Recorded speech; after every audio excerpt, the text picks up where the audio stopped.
সকালবেলা দেখলাম মালটা হেঁটে চলে বেড়াচ্ছে আর এখন মরে গেল। হ্যাঁ রে, আমিও তো দেখলাম সকালবেলা পুকুরে ধারে বসে বসে বিড়ি টানছে। আমি আরো একটা বিড়ি চেয়ে খেলাম। এবার ঠাকুমাটার কি হবে?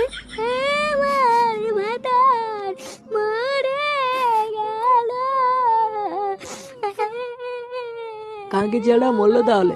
গুদমানি 2.5 টাকা পেতাম, বাড়া না দিয়ে মরে গেল। সে বাড়া দেবে দেবে না দেবে না দেবে, আজ থেকে বাড়া বুড়োর বউ আমার। কি বলে